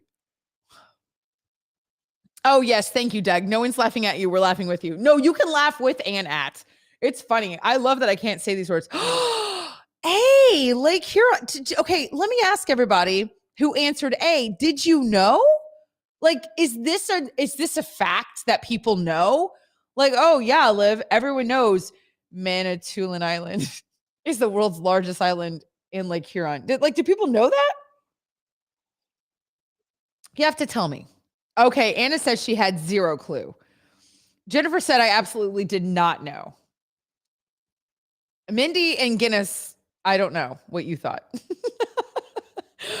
Okay, next question. Also, Guinness, I think you need to come to Ireland with me strictly based on your name. I think that is now a necessity in your life. I'm doing a big pilgrimage to Ireland. I don't know if you saw that. All the details are getting released today. It's going to be amazing. Okay. Napoleon Bonaparte escaped from his exile on which Mediterranean island in February 1815? Was he in exile on A, Corsica, B, Capri, C, Sicily, D, Elba? Yes, Guinness. Getting up and packing my bag. Friends, seriously, I'm not kidding. It's going to be epic because I'm so ridiculous and over the top. I want Grass Puddle to come too because Grass Puddle can tell us all the amazing things that I don't know about the world. He is our resident scientist. Everybody has a job on this show. Grass Puddle is our scientist. Napoleon Bonaparte. Steve is our cop. Guinness, you're our computer IT genius. Everybody has a job. Everybody has a job. Mindy's a therapist. Napoleon Bonaparte escaped from exile on which Mediterranean island in February 1815? Was it A, Corsica, B, Capri, C, Sicily, D, Elba? I'm feeling Elba, and I don't know why, because I legit do not know. Nathan says D, Elba. Jennifer says C, Sicily. Mindy says this is a hard one. Grass Puddle says D, Elba. Steve says B, Capri. Or is it Capri? Isn't it Capri? Guinness says D, Elba. And Mindy says C, I think Sicily. Oh, Anna says, okay, because listen, Guinness, one of the things I'm doing, which I have mentioned once, and I'll tell you guys, as soon as we land in Ireland and Dublin, I'm buying a round of Guinness for everyone on me. Like it's my treat. It's a surprise that I'm doing for everybody. I've got surprises planned the whole time, before the trip, during the trip, after the trip. It's insane. And so Anna just said a round of Guinness actually means everyone would get a personal one-on-one conversation with Guinness while we're in Dublin. How cute would that be? Okay, back to the questions. Tim says, oh, Tim is here. Tim, I was just talking about you and I said I was so sad you weren't here, friend. I'm so glad you're here. Tim says, I'm leaning towards D, but it might be A. I think it's, oh, A just disappeared. It's either Sicily or Elba. I'm feeling Elba. Steve says, can't I just be Sparky? I'm wearing my Griswold hockey shirt in HEB. Are you really in HEB right now? Steve, you are adorable. You guys, it was D, Elba. Bum, ba, ba, ba. I felt it. I must have learned that in school. You know what I mean? Yes, Steve, you can just be Sparky. Oh, Sparky. Okay, what is the national flower of Scotland, everybody? The national flower of Scotland. Is it A, heather, B, gorse? Sorry, people watching me at home, you can see my face. D, oh, for the love of everything.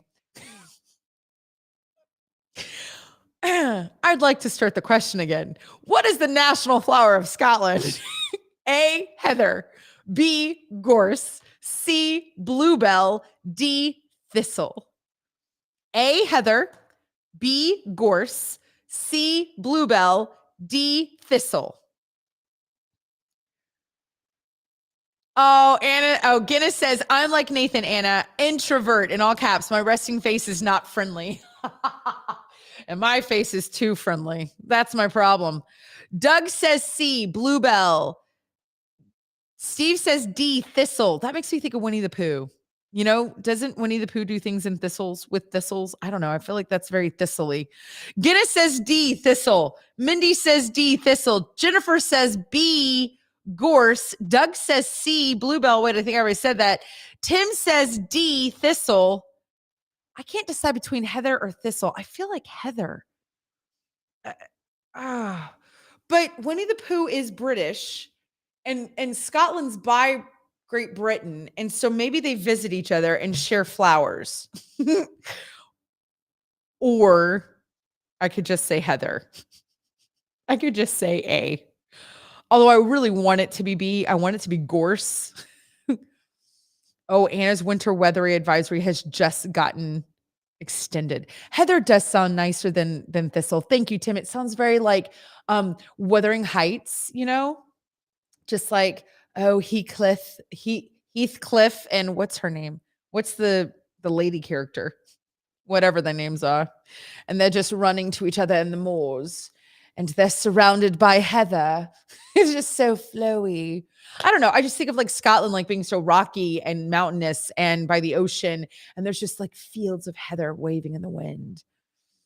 Tim wrote Kathy. Oh, Kathy and Heathcliff. Heathcliff. I am really struggling today. Is that really her name? Her name is Kathy? Really? In Wuthering Heights? Huh. Interesting. Okay, so it's not gorse. It's either heather, bluebell, or thistle. If anybody wants to change their answer. Calvin, yay. I'm so glad you're here. Oh, it's Catherine. Okay, Tim says it's Catherine. Okay. That makes me feel better. I was like, that's not very, I mean, no offense to any Kathys out there, but you don't think Kathy, you think, oh, romantic. Catherine, it's like Elizabeth, you know, Catherine. Those are like romantic names. Anna, is it not working? The answers? Okay. Oh, D, thistle. D, thistle. Winnie the Pooh. Oh, now I know why I'm thinking Winnie the Pooh. That's what Eeyore does. He sits in like a blanket of thistles. Dang it. You guys were right. Most of y'all got D. The only one that said heather. Okay.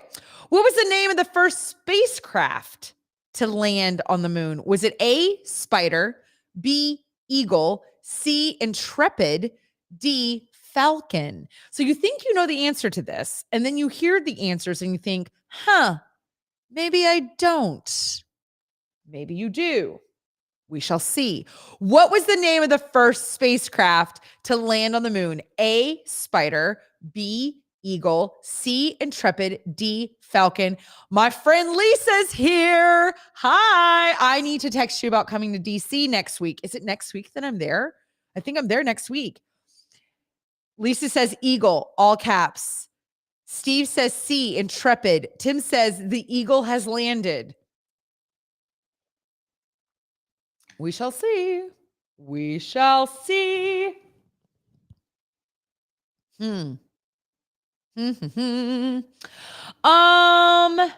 Jennifer says B, Eagle. I feel I feel B, Eagle. I think that's why they said the Eagle has landed. But what? Ooh, Falcon was one I was considering. It's down to Eagle and Intrepid. Oh, I think it's Eagle. I think it's Eagle. Doug, A's gone, friend. Eagle! That's why we say the Eagle has landed. Okay. And now that's funny because now we say that like, like the Eagle is landing, like we use that as like a thing. We use that as like a thing. It's part of our vernacular. You know what I mean? Sarah, oh my gosh, hello. First time watcher out of New Mexico. Friend, I bet you're doing well. Everybody else is in snow and ice. You got to let us know if you're doing okay. In Greek legend, what is the name of the winged horse? Is it A, Centaur, B, Hippocampus, C, Pegasus, D, Unicorn? I actually know this because I did take Latin. So Mindy should know this as well. Also, I would just like to point out Hercules is quite possibly the least appreciated Disney film of all time and one of my favorites. It is superior and the music is redonkulous, amazing. Just wanted to put that out there. Okay, Lisa says Pegasus. Mindy, Guinness, and Steve all say Pegasus. Pegasus is a big thing in Dallas. What does that mean? Pegasus is a big thing in Dallas. What is it in Dallas, Mindy? Educate the people. In Greek legend, what is the name of the winged horse? Is it A, Centaur, B, Hippocampus, C, Pegasus, D, Unicorn? Tim says C. I know that from Clash of the Titans. That's true. Did you like Clash of the Titans, by the way? No judgment. You're safe here. And a quote of the day. We use that as like a thing. Latin class is not Greek. It's not, but we had to learn Latin and Greek mythology because we had to know the names in both. So because so much of it is the same, like, Thor and whatever his name is. Like whatever, we had to know the two names of everybody. Hercules is phenomenal. 70s Clash of the Titans, Pegasus is rough. What are we saying? Quack, quack. Good morning. Just joined the stream for the first time ever out watching in Massachusetts. Hello. Tim, the original 80s version when I was a kid. Oh, wow, Tim. That's awesome. Mindy says it's an oil company. I don't know. She said there's a big building with a big sign. I forget the history. It's on all the city tours. Huh. I didn't know that, Mindy. That's really interesting. Fascinating, actually. Tiffany's here? Hi. Oh my gosh. Good morning, Tiffany. Sweet friend. Yes. Okay. She is saying C, Pegasus. And Guinness says, yes, love Clash of the Titans, but that is now showing my age. You're safe here. I'm going to be the oldest person here always. Sarah, hello. Okay. I'm going to say C, Pegasus. Pegasus is C. I feel very firm about this answer. A centaur has one eye, a hippo, whatever, I have no idea. A unicorn has a horn. A Pegasus is a flying horse. I 100 believe this. London watching for the first time out in Texas. Hello. Welcome. I think it's Pegasus. Yes. Dun, dun, dun. Way to go, everybody. You guys are crushing today. All right. Who created and wrote about the fictional continent Middle Earth? Let's see how geeky you are. Let's see how geeky you are. Oh, Cinotaur is half man, half human. Thank you, Anna. What's the thing with the one eye? Okay, and this is the last question. This is the last question, everybody. Are you ready? Oh, Grass Puddle just said, oh my, I don't think I could handle this amount of live energy on a trip in Ireland. Womp womp. Oh, I'll bring it down a notch. I'll be calmer. I'll chill out. I am really fun in a pub and at nighttime because it's like, yay. But this is me in the morning. This is me all the time. All right. Who created and wrote about the fictional continent Middle Earth? A. Terry Pratchett. B. J.R.R. Tolkien. C. George R.R. Martin. D. Neil Gaiman. Oh, Cyclops has one eye. Thank you, Grass Puddle. Cyclops has one eye. You're not wrong. Thank you. That is what it was. Okay, let's see. Terry Pratchett, A. J.R.R. Tolkien, B. George R.R. Martin, C. Or D. Neil Gaiman. Okay, Jennifer saying B. Tolkien. Lisa put Tolkien in all caps. Tim said B for sure. Sarah says yes. London says, what are you doing right now? And then just left. Let's see. Emily just joined the stream. Hello. Watching new watcher out. Oh, no, not new. Just watching out in California. But hello, friend. Let's see who else. No, you're right. Steve. Okay, Guinness is saying B. Who else is saying B? Okay. Guinness is saying B. Steve is saying B. Hobbits again. I'm psycho. Tiffany says B, but everyone's saying C. No, everyone's saying B, Tiffany, for this question. Mindy's saying B, Tolkien. Our fam was named for LOTR, Lord of the Rings. Austin just joined. That's hilarious. Lisa said, I'm using all caps this morning to try to match Liv's enthusiasm. I just lost Grass Puddle as a fan and as a follower. He is going to leave me now because I have too much energy. Makes me so sad. Steve says, Liv drunk is the best. Steve has seen me drunk a few times, and he said I had a part in that. You did. Yeah, Live drunk is, oh, for the love. I think I get depressed when I get very emo when I'm drunk. I'm very emotional, and I want to share my feelings, and I want to tell everybody that I love them. So you probably should want me to drink. So you can come to Ireland and just keep giving me beers. Okay. Tiffany, did you see I'm going to Ireland, friend, and doing this incredible pilgrimage? You have got to come. Mindy, you've got to come. Thank you, Mindy. Don't dim your sparkle. Grass Puddle will adjust. I lost him. He was my friend. Emily says that's funny. I do get depressed whenever I drink. I'm like the total like, oh my God, you guys, are you my friends? I love you so much. Can we talk about our feelings? And I get really insecure. I had a bartender tell me that the other day. I'm serious, Tiffany. Wait till you see this incredible pilgrimage I'm doing. Go to my website. Anna, can you put on there actually for everybody, thelivharrison.com/ pilgrimage? And people can sign up because we're releasing the details today. It is going to be epic. And my guess is Tolkien. It's not a guess. Tolkien wrote Middle Earth. Come on. He absolutely. Grass Puddle. Okay, I will adjust. Can you tell him like, I'm going to go find you on the internet, Grass Puddle, and I'm going to make sure you're my friend.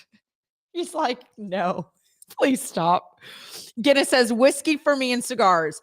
Girl, yes. I love cigars. I love whiskey. The answer was Tolkien, everybody. Way to go. You guys are complete amazing people. Here it is. Tiffany says I fall asleep whenever I drink. That is hilarious. Guys, that's my website. If you want to check out what I do, as I'm a speaker and I'm an MC, I have 3 shows counting this show. Okay. And all the other stuff that I do. And now I'm leading pilgrimages. And the first one is to Ireland. And I would love for anybody to come with me. It would be a blast. So you can go to thelivharrison.com/pilgrimage. If you want to get information, we're releasing it this afternoon. Anyone who's on that list, you'll find out all the deets before anybody else. And I'm bringing three fantastic friends with me. One is a big Sirius XM radio star. She will be coming with me. I'll be headlining the pilgrimage. Two are actual artists. One is viral on YouTube for two videos, not art, for dancing. Like she was on E! News and she was on Good Morning America and like all the like actual famous. And they're my girlfriends. But this is not a girls' trip. I want that to be known. And I will be doing my late night show with an audience. We will be doing that in one of the pubs. And like I said, one of the things I will be doing as a surprise, although you guys know, is that I'll be buying a round of Guinness on me for everyone when we land in Dublin. Oh, grass puddle. I added Liv Harrison on my Instagram, so I'm there. All right, I'll go find you. I'll say hi, friend. Doug says, I have a word for someone that had too much to drink. It's called seeing horses. I don't know what that means, but I love it. Tiffany, that's so exciting. It's going to be really rad. We have so many amazing ideas. One is, so many. I want to tell you all the things. Okay. Doug says it's a polite way of saying how much you've had. Here's what's a problem though, you guys, seriously, because I have this much energy all the time. Like the other day in Orlando, I got out of the car and my valet said, are you drunk? When I got out of the car, I was like, no. I was like, I'm not drunk. And he was like, you have an intoxicating, he said, your energy is intoxicating. And I was like, that's an interesting thing to say, but no, but thank you. But this is just the way that I am all the time. So you'll know when I'm drunk. Ask Steve. Okay, you guys, let's move on. Nobody wants to talk about this. High five for good news. You know that I love sharing some good news with you guys. There's so much news out there. You know what? I would love to show this because something that I have not announced, which I was going to wait till Monday to announce. Let me say this. Well, I could say this. I'll say this. I'll be going to Europe twice this year. One trip will be 24 days long. Not my pilgrimage will not be 24 days long. I will be there for 24 days. The first trip, though, when I go, I will get to go to Spain and Portugal with just my husband and France. And so this article really speaks to my heart. The Notre Dame Cathedral. Does everyone remember that it caught on fire in 2019? It was like the beginning of the end for all of us because Notre Dame was on fire and then we went into a pandemic. You know what I mean? It was like, okay, is this it? Are we all going? Is this the end of everybody? Here's what's beautiful. The cathedral has risen from the ashes, you guys. Let's look at how they have rebuilt it. Anna, is that something that you can bring up, friend? I would love to read about that. I would love to read about how Notre Dame, because here's the thing. Yes, I am Catholic. Most of y'all know that. That doesn't matter. 0% matters. If the Taj Mahal had burned to the ground, I would have been devastating. You know what I mean? Like I can't think of anything else, but if the Great Wall of China burned down, I would be sad. So this is everybody's building, church. You know what I mean? Oh, Doug says, that's what I like about you, that you always have so much energy. Oh, I like, Liv, that you're always happy like this. Thank you, friend. And I am. I mean, I'm not putting on a show. This is legit how I am all the time. I know it's a lot for people. It is. When France hosts the 2024 Olympics, the plan is for Notre Dame Cathedral to be restored to its former glory in time for the event. Oh, I just got goosebumps. I really did. A team of 35 architects, masters in historical restoration, and international NGOs armed with €1 billion in donations from around the world. I'm going to cry. Oh my gosh. Including 30 million from US donors, are busy helping the Parisian monument rise from the ashes. Don't y'all just think this is so beautiful? Because here's the thing. It's everybody coming together. You know what I mean? That's what I love. It's everybody coming together. And I love that. This doesn't just belong to the Catholic Church. This belongs to the world. It is a historical building. I'm getting emotional. It's been 3 years since the fires engulfed the famous cathedral. Yet, even as the flames rose that night, there were signs that utter destruction could be averted. The firemen trained their hoses with tact, avoiding the enormous stained glass windows Notre Dame is known for. Did y'all know that? They really went at it, trying to protect as much as they could. I'm not going to cry. Furthermore, in the days after the 800-ton spiral collapsed, it was discovered that something of a miracle had occurred. While the modern altar had been crushed, the iconic Virgin of Paris, a 14th century stone statue, stood but several feet away, entirely unharmed. Wow. It was covered in dust. That is super rad.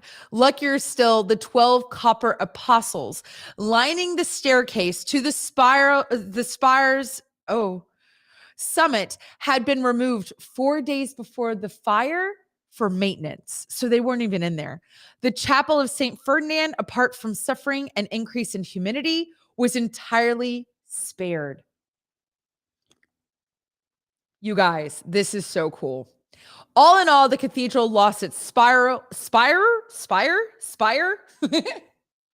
See, how would y'all know if I was drunk? I'm drinking hot coffee. This is how I talk. Spire, vaults, and lead ceiling. The last being a particular danger as it poured molten lead all over the architecture. But the walls survived, the treasures and art survived, and the enormous facade survived, giving more than enough for restorationists to work with the grand reveal, whatever, I'm going to say reveal, in time for the Olympics. Okay, Anna, take it away. I sound ridiculous. Oh, wait. Okay, show the pictures. For those of you watching, or if you want to hop on Backchannel, if you want to hop on Facebook, if you want to hop on YouTube, wow, looking at that picture, it's hard. I mean, the Twin Towers, right? The World Trade Center falling, that was hard. First of all, that was hard because of human life and because of why it was done. But it was also hard because it's hard to watch Friends, the TV show Friends, because you see it in the sky. I mean, that was part of the skyline forever, and now it's gone. Tiffany's saying this is what is called miraculous. Oh, she said, that's what makes you so lovable. Thank you, friends. So happy they restored the cathedral. They're working on it. I love that they're working on it. So President John F. Kennedy's 1961 pledge to put a man on the moon by the end of the decade, and with the budget most restoration architects can only dream of having, the cathedral, I don't know what that has to do with Kennedy. I must have missed the first sentence. Should reopen with a sparkling finish with every new, old, and ancient square inch cleaned to a shine. You guys, that is some fantastic news. Did this come from Sunday Morning, Anna? That's my favorite TV show. My favorite TV show is, oh my gosh, is absolutely Sunday Morning. Anyway, so let's get to my top 5 for life happening in my life. So this means this is a time, if you haven't shared with me yet, I want to hear your top 5 things that happened to you this week. It could also be from the show. It could be anything that you want. It doesn't matter. There's no rules. This is top 5 things that happened in my life this week that I'm sharing with you guys. Number 5, I went and I saw my eye doctor. And my husband, Nathan, has these new contacts, like this company. And he said, Liv, you should check and see if they have samples of this new contact that I'm wearing. I mean, I don't think the contacts are new, but new to him. You know what I mean? I'm obsessed with my eyes. They are so soft. Like, I feel like I'm like closing my eyes right now. You guys, I feel like there's like a fur blanket in my eye, although that sounds not comfy. I feel like they're pillows. Like, they are the softest contacts I've ever experienced in my life. Literally forget they're there. It's only day 2. I'm obsessed. Maybe that should be higher on my level than just number 5, Anna. Anna also says that when I go to Ireland, I've got to go to the Jameson distillery. Absolutely. 100%. So yes, that is my favorite thing. Number 5. Number 4. I had a new cocktail on the plane when I flew home from Orlando this week. I never had it before. I think I'm going to share that with you guys. I got bumped up to first class, which is always fun. That's always a good day. And I said to the flight attendants, I said, do you guys have something that you recommend for a cocktail? Because I usually get vodka and cranberry. Yes, we did talk about this on the show. And they said, one of them pulled out a little bottle and said, this is Di Serono. And I was like, ooh, I know the commercials. You know, they're like, Di Serono on ice, Di Serono, da, da, da, da. And she goes, Di Serono and Coke, which I have to have Diet Coke because I'm type 2 diabetic. And so she said, great, Di Serono and Diet Coke. It was delicious. It is now my favorite. I will probably get that like at a bar every time I go. Like it is so good because it's almond. It's an almond flavor. So if you like almond amaretto, I guess it's a type of amaretto. Is that what it is? There you go. Number 3, I lost weight during my trip. I got home and I was like, I've already gained some of it back. But I was excited. I forgot what I weighed before I left. And then I got home and I had lost weight. Although, like I said, I've gained it back. Not all of it. I'm flirting. I've got to chill out. I think I eat worse at home. Does that make sense to everybody? Issues. Number 2, I went live talking about my Ireland trip and over 400 people had tuned in. That's so rad. And there are, as of this morning, were almost 75 people signed up to get information. I legit thought I would be by myself. Now, no one's paid money yet, but it seems hopeful. I'm excited. This is very vulnerable for me. This is a big deal for me because I don't think I don't think anybody would want to go. So I'm really excited. Number 1, all the new people. I was blessed so much this week, not just with you guys, which a lot of you guys are new for me, which I love, love, love. But number 2, a lot of new people have come into my life, like in real life. That is delicious. That is my favorite thing that's happened so far this week. Mindy says, I am taking my son to Nashville today. Lord willing, planes will fly out of DFW. On my stories, on Instagram, there's footage of them de-icing a plane at DFW, and it's absolutely horrifying. Like, I'm like, we can't do that. What are we doing? It's crazy. It's for him to celebrate his 16th birthday, mother-son bonding. There will be music. There will be shopping. Eek. I want Mindy to just adopt me. Can you adopt me? Can I be like, you can't be my mom. We're the same age, but you could be my sister. Can we do that? I don't have a sister, Mindy. Home, welcome friend watching out in New Jersey. Hi. Hello, hello. Grass Pedal says, fingers crossed. Dallas airport will be a mess. I know, poor Dallas. Tiffany says, that sounds amazing. My wedding cake was almond amaretto. Now that's my favorite combo for any and everything. I got to pause for 2 seconds and just share with everybody that Tiffany is quite possibly one of my favorite cooks ever. Like, she's not a professional chef per se, but I've been blessed to eat her food more than once here in Houston. I will do anything. In fact, Tiffany, do you remember that's how we met? Was because you made an incredible, I know what it is, and I still have it, an incredible spinach artichoke dip that to this day has changed my life. And I'm not kidding. She is phenomenal. You are my absolute favorite friend. Do you make almond amaretto cake? Can I pay you to do that for me for no reason? I am not kidding. I am obsessed with you, Tiffany. Also, she's the cutest human ever, and I love her family. Mwah, I just love you. But yes, I would have, oh my gosh, she's incredible. Mindy, yes, we can be sisters. Pray for us. I am praying for you that you get to your plane. I'm praying that you have an incredible time with your son. What else is everyone doing this weekend? I want to hear what is going on. I want to hear all the wonderful, oh, you haven't tried? Well, you could do it if anybody can do it. Oh, I love you more. No, I love you, Tiffany. See, we're not even drunk, but that's what would happen. I want to know, what are y'all doing this weekend? I have a date with my husband tomorrow night. I'm super excited. I was looking for a babysitter and we found one. And so I'm hoping he has like actual plans. I hope he's actually taking me somewhere. He's listening right now. So that's why I'm saying this out loud. Doug says that getting his Echo show that he's been wanting is the number one thing that happened. So Doug, you have an Echo show now? Is this new for you? I didn't realize that. Oh, you got your first arrest in Walbridge last night? Doug is Doug, you know what? I don't think I've ever told Steve this, but you're a volunteer police officer. We need to make that happen next time that Steve is on. I think he's gone on with his day. And by that, I mean, he's sleeping. Everybody else, I want to know what else you're doing. When you come back on Monday, I want to know how your weekend was, all the things, how I can support you as your friend throughout the week. We will be talking about that. We will be going back to our dream boards. So don't forget your dream boards. We'll be working on that. I want everybody to say, oh, Steve's still at HEB. Steve, Doug is a volunteer police officer. He listens to the scanner and stuff. Isn't that rad? Number 3, when I got to spend the whole weekend with my mom. That's great, Doug. I want to hear all the things. I want to hear all the positive stuff. I love you all so much. I don't want you to go anywhere.